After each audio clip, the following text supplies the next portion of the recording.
নেতাকর্মীদের ঐক্যবদ্ধ ও ভোটের মাঠ ঠিক রাখতে জেলায় জেলায় সফর করছেন বিএনপি নেতাকর্মীরা। তারই অংশ হিসেবে নিজ জেলা ঠাকুরগাঁয়ে একের পর এক জনসভায় যোগ দিচ্ছেন বিএনপির মহাসচিব মির্জা ফখরুল ইসলাম আলমগীর।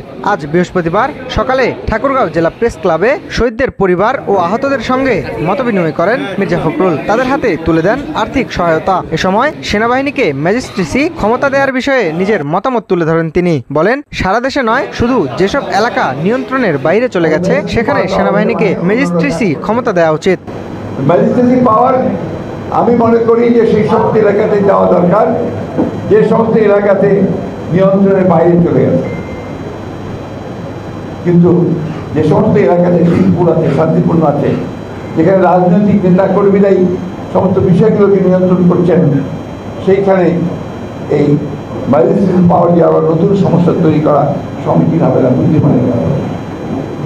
আমি তাই অন্তর্বর্তীকালীন সরকারকে অনুরোধ করব তারা বিষয়টি পুনর্বিবেচনা করবেন এবং কখনোই এমন কোনো ব্যবস্থা নেবেন না সামগ্রিকভাবে তাদের জন্য বুমেরাং হবে, দেশের মানুষের জন্য একটা বুমেরাং হয়ে যাবে। ব্যানার ফেস্টুন হাতে নিয়ে বিএনপি নেতাকর্মীরা মুহুর্মুহু স্লোগান তুলে দলে দলে প্রবেশ করছেন জনসভাস্থলে। প্রধান অতিথির বক্তব্যের আগেই কানায় কানায় পরিপূর্ণ হয়ে ওঠে সভাস্থল। দীর্ঘ 17 বছর পর এমন আয়োজনে প্রখর রোদেও বাঁধভাঙা উচ্ছ্বাসে নেতাকর্মীরা। বৃহস্পতিবার দুপুরে রানীশঙ্কল উপজেলা বিএনপি আয়োজিত ডিগ্রি কলেজ মাঠের জনসভায় প্রধান অতিথির বক্তব্যে ফখরুল বলেন, আসন্ন দুর্গাপুজোতে হিন্দুরা যাতে শান্তিতে পুজো করতে পারে এবং কেউ যাতে গোলযোগ সৃষ্টি করতে না পারে সেজন্য নেতাকর্মীদের সজাগ থাকার নির্দেশ দেন তিনি। এই পূজায় আপনাদেরকে হিন্দু ভাইরা যেন শান্তিপূর্ণভাবে আনন্দের সঙ্গে তাদের পূজা পালন করতে পারে সে দায়িত্ব আপনাদের জন্য। আপনারা পাড়ায় পাড়ায় মণ্ডপে মণ্ডপে সেই দায়িত্ব পালন করবেন।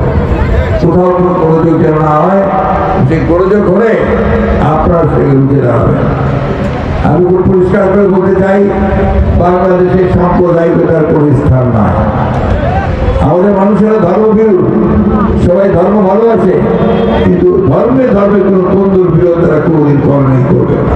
আজ বিকেলে জেলার পীরগঞ্জ উপজেলার ডাকবাংলো স্টেডিয়াম মাঠে আরেকটি জনসভায় উপস্থিত হয়ে অন্তর্বর্তীকালীন সরকারের উদ্দেশ্যে তিনি বলেন, আপনারা বাংলাদেশের মানুষের চাহিদা বুঝে কাজ করুন। দেশের মানুষ কেমন পরিবর্তন চায় তা বুঝে অন্তর্বর্তী সরকারকে কাজ করার আহ্বান জানান তিনি। পালসটা বুঝতে হবে, মানুষ কি চায়, মানুষ কি ভোট চাচ্ছে, কিভাবে ভোট যাচ্ছে, দেশের কিরকম পরিবর্তন চাচ্ছে, এটা তাদেরকে বুঝতে হবে। এবং আমার বিশ্বাস আমাদের ছাত্ররা তাদের সঙ্গে আছে, রাজনৈতিক দলগুলো তাদের সঙ্গে আছে। নিশ্চয়ই তারা আমাদের জন্য এমন একটা ব্যবস্থা করবেন যে ব্যবস্থায় আমাদের দেশে আবার গণতন্ত্র ফিরে আসবে, সুন্দর একটা দেশ গড়তে পারবো। দুদিনের সফরে এসে বিএনপি মহাসচিব মির্জা ফখরুল ইসলাম আলমগীর জেলার 4টি উপজেলায় 5টি জনসভায় যোগ দেন। Minhaj Alam, North Capital News, Thakurgaon.